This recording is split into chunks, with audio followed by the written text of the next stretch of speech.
तो आइए Aloka education channel पर आप सभी लोगों का स्वागत है।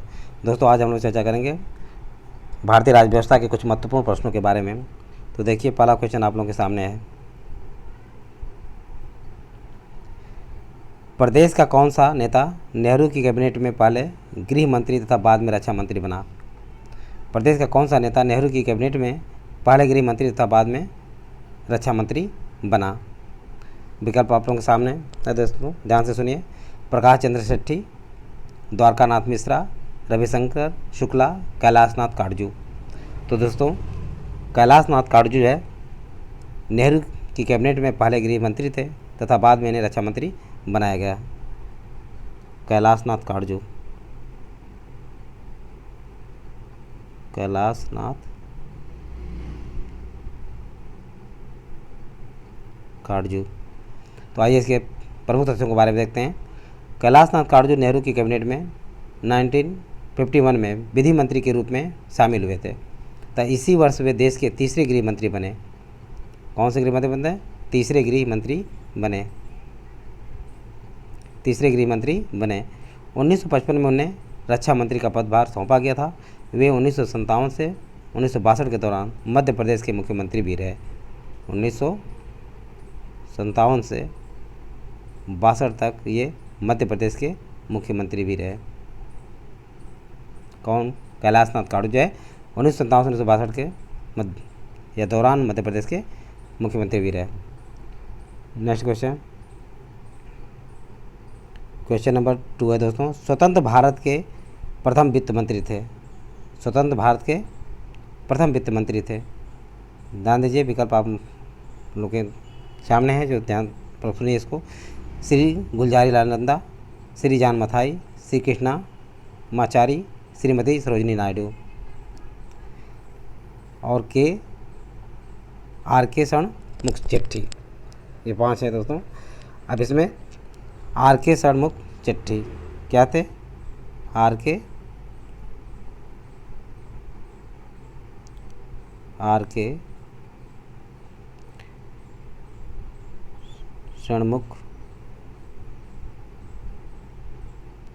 षणमुखम चेट्टी।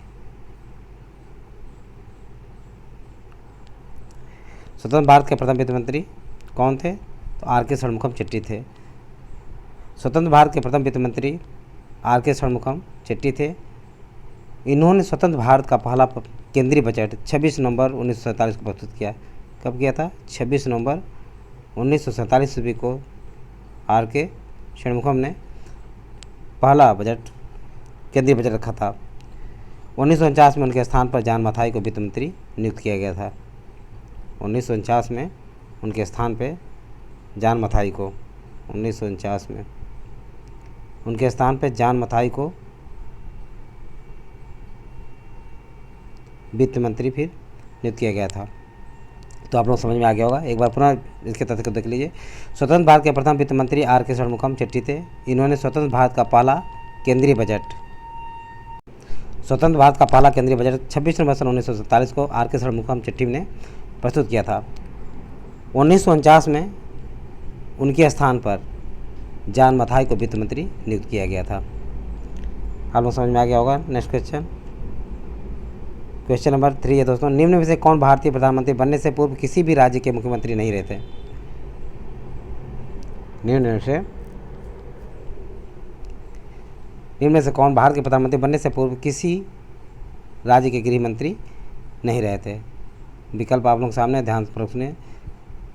चौधरी चरण सिंह, मोरारजी देसाई, पीवी नरसिम्हा राव, चंद्रशेखर। तो दोस्तों चंद्रशेखर जो है किसी भी राज्य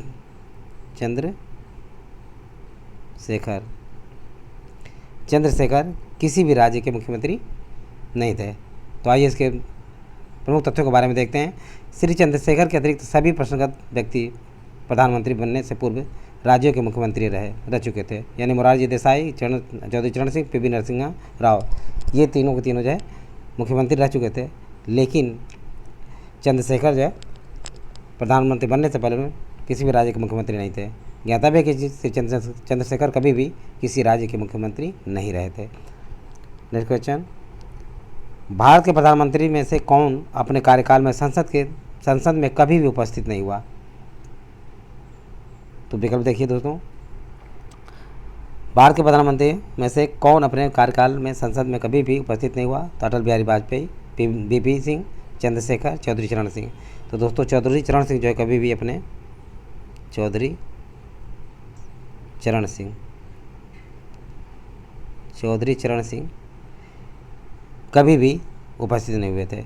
आइए इसके प्रमुख तथ्यों के बारे में देखते हैं। चौधरी चरण सिंह 28 जुलाई 1979 से 14 जनवरी 1980 तक भारत के प्रधानमंत्री रहे। उनके पूरी कार्यकाल के दौरान लोकसभा की बैठक ही नहीं हुई। चौधरी चरण ऐसे व्यक्ति थे, उनके पूरे कार्यकाल के दौरान लोकसभा की बैठक ही नहीं हुई थी। लोकसभा की निर्धारित बैठक से एक दिन पूर्व ही कांग्रेस द्वारा समर्थन वापस के कारण चौधरी चरण सिंह को प्रधानमंत्री पद से इस्तीफा देना पड़ा था। अन्य तीनों प्रधानमंत्री अपने कार्यकाल में संसद में उपस्थित हुए थे, यानी अटल बिहारी वाजपेयी, बीपी सिंह और चंद्रशेखर, ये अपने कार्यकाल में संसद में उपस्थित हुए थे, लेकिन चौधरी चरण सिंह जो है अपने कार्यकाल में संसद में उपस्थित नहीं हुए थे। तो आप लोग समझ में आ गया होगा दोस्तों। नेक्स्ट क्वेश्चन नंबर 5 देखिए दोस्तों, लोकसभा में राज्यों को किस आधार पर सीट आवंटित होती है? लोकसभा में राज्यों को किस आधार पर सीट आवंटित होती है?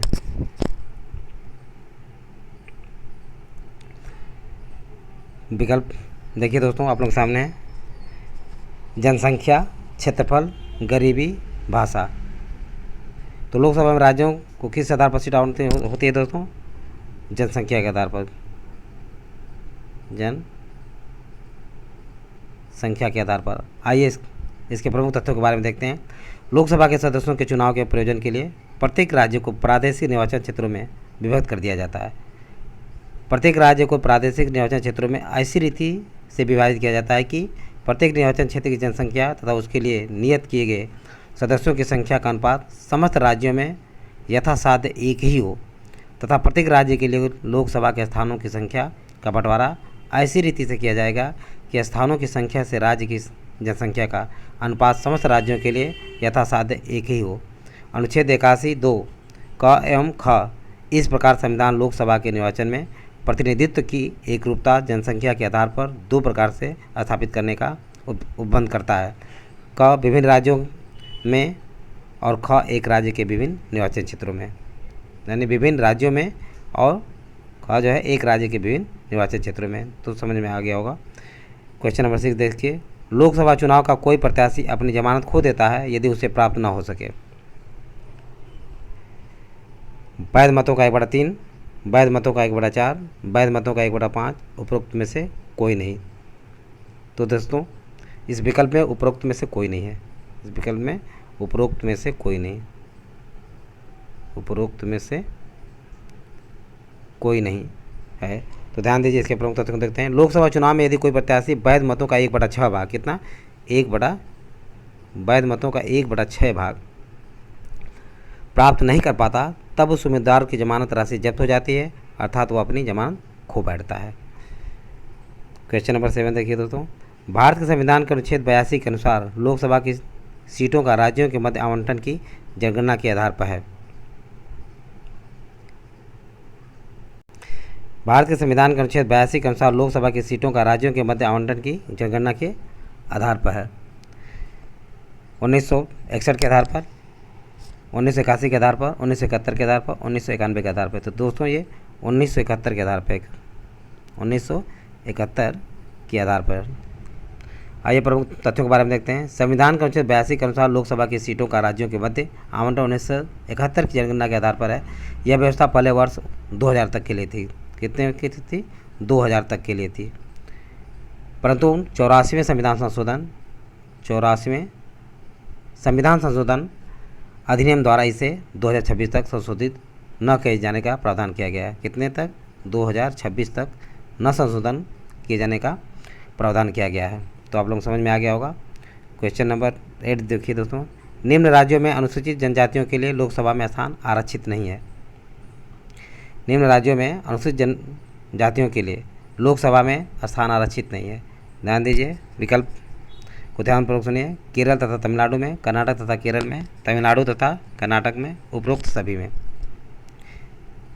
तो इसका उत्तर होगा दोस्तों उपरोक्त सभी में। क्या होगा? उपरोक्त सभी में। ध्यान दीजिए, ये पीसीएस यूपी पीसीएस 1998 में क्वेश्चन ये पूछा गया था। इसके तथ्यों को ध्यान दीजिए। प्रश्नावधि में अग्रांकित राज्यों में अनुसूचित जनजातियों के लिए लोकसभा में स्थान आरक्षित नहीं थे। अरुणाचल प्रदेश, गोवा, हरियाणा, हिमाचल प्रदेश, जम्मू एवं कश्मीर, कर्नाटक, केरल, मेघालय, नागालैंड, पंजाब, सिक्किम, तमिलनाडु, उत्तर प्रदेश। 2008 के परिसंपन्न के बाद 2008 के परिसंपन्न के बाद जो है कर्नाटक और मेघालय में अनुसूचित जनजातियों के लिए लोकसभा में स्थान आरक्षित 2-2 सीटें किए गए हैं। कहाँ पे? कर्नाटक और मेघालय में। कर्नाटक और मेघालय में। कर्नाटक और मेघालय में अनुसूचित जनजातियों के लिए लोकसभा में स्थान आरक्षित 2-2 सीटें किए गए हैं। तो आप लोग समझ में आ गया हो दोस्तों। नेक्स्ट क्वेश्चन, क्वेश्चन नंबर 9 दोस्तों, सूचना का अधिकार अधिनियम पारित हुआ वर्ष है। 2001 में, 2004 में, 2005 में, 2002 में। तो दोस्तों सूचना का अधिकार अधिनियम पारित हुआ था 2005 में। कब हुआ था? 2005 ईस्वी में पारित हुआ था। ध्यान दीजिए इसके प्रमुख तथ्यों के बारे में। सूचना के अधिकार अधिनियम को संसद द्वारा पारित, लोकसभा द्वारा 11 मई 2005 को तथा राज्यसभा द्वारा 12 मई 2005 को होने के बाद 15 जून 2005 को तत्कालीन राष्ट्रपति डॉक्टर APJ अब्दुल कलाम द्वारा स्वीकृति प्रदान की गई थी तथा यह उसके 120 दिन पश्चात 12 अक्टूबर 13 अक्टूबर की मध्य रात्रि 2005 में प्रभावी हुआ। 2005 में प्रभावी हुआ। क्वेश्चन नंबर 10 देखिए, भारत के उच्चतम न्यायालय में न्यायाधीशों की संख्या में वृद्धि करने की शक्ति किसमें निहित है? भारत के उच्चतम न्यायालय में न्यायाधीशों की संख्या में वृद्धि करने की शक्ति किसमें निहित है? आइए इसके विकल्प को देखते हैं, ध्यानपूर्वक सुनिए। भारत का राष्ट्रपति, संसद, भारत का मुख्य न्यायमूर्ति, विधि आयोग। तो दोस्तों ये अधिकार संसद को प्राप्त है। किसके? संसद को। भारत के उच्चतम न्यायालय में न्यायाधीशों की संख्या में वृद्धि करने की शक्ति संसद को प्राप्त है। आइए प्रमुख तथ्यों के बारे में देखते हैं। भारतीय संविधान का अनुच्छेद 124, किसमें? अनुच्छेद 124, ये ध्यान देना दोस्तों, 124 है। 124 में उच्चतम न्यायालय के गठन के संबंध में प्रावधान किया गया है, जिसमें यह कहा गया है कि उच्चतम न्यायालय में एक मुख्य न्यायाधीश तथा 7 अन्य न्यायाधीश होंगे। एक मुख्य न्यायाधीश और 7 अन्य न्यायाधीश होंगे तथा संसद समय समय पर न्यायाधीशों की संख्या का निर्धारण कर सकती है। संसद ने न्यायाधीशों की संख्या को निर्धारित करने के लिए वर्ष 1956 में उच्चतम न्यायालय, कब? 1956 में उच्चतम न्यायालय न्यायाधीशों की संख्या अधिनियम 1956 पारित किया और न्यायाधीशों की संख्या 10 कर दी गई। कितनी कर देगी? न्यायाधीशों की संख्या 10 कर दी गई। इस अधिनियम में संशोधन करके न्यायाधीशों की संख्या समय समय पर बढ़ाई गई। वर्तमान में उच्चतम न्यायालय में न्यायाधीशों की अधिकतम संख्या मुख्य न्यायाधीश के अतिरिक्त कितनी है? कुल मिलाकर के 34 है। इससे पहले 30 थी। नेक्स्ट क्वेश्चन नंबर 11 दोस्तों, सर्वोच्च न्यायालय के न्यायाधीश अपना पद त्याग सकता है पत्र लिखकर। सर्वोच्च न्यायालय का न्यायाधीश अपना पद त्याग सकता है पत्र लिखकर। मुख्य न्यायाधीश को, राष्ट्रपति को, प्रधानमंत्री को, विधि मंत्री को। तो दोस्तों ये राष्ट्रपति को पत्र लिख करके जो है अपना पद त्याग कर सकता है, राष्ट्रपति को पत्र लिख करके। आइए इसके प्रमुख तथ्यों के बारे में देखते हैं। भारतीय संविधान का अनुच्छेद 124(2) के अनुसार सर्वोच्च न्यायालय का कोई न्यायाधीश राष्ट्रपति को संबोधित अपने हस्ताक्षर सहित लेख द्वारा अपना पद त्याग सकता है। राष्ट्रपति अपने हस्ताक्षर और मुद्रा सहित अधिपत्र द्वारा उच्चतम न्यायालय के प्रत्येक न्यायाधीशों की नियुक्ति भी करता है। क्वेश्चन नंबर 12 दोस्तों, उच्चतम न्यायालय के न्यायाधीश किस प्रकार हटाए जा सकते हैं? उच्चतम न्यायालय के न्यायाधीश किस प्रकार हटाए जा सकते हैं? विकल्प ध्यान से सुनिए। राष्ट्रपति द्वारा, मुख्य न्यायाधीश की इच्छा अनुसार, राष्ट्रपति, हाँ देखिए ध्यान से दोस्तों, मुख्य न्यायाधीश के इच्छा अनुसार, राष्ट्रपति द्वारा सुप्रीम कोर्ट के मुख्य न्यायाधीश की सिफारिश पर, राष्ट्रपति के द्वारा संसद की सिफारिश पर। तो उच्चतम न्यायालय के न्यायाधीश किस प्रकार हटाए जा सकते हैं? मुख्य न्यायाधीश के इच्छानुसार, मुख्य न्यायाधीश के इच्छानुसार, राष्ट्रपति द्वारा सुप्रीम कोर्ट के मुख्य न्यायाधीश की सिफारिश पर, राष्ट्रपति के द्वारा संसद की सिफारिश पर। तो दोस्तों ये राष्ट्रपति के द्वारा संसद की सिफारिश पर, राष्ट्रपति के द्वारा संसद के सिफारिश पर, संसद की सिफारिश पर।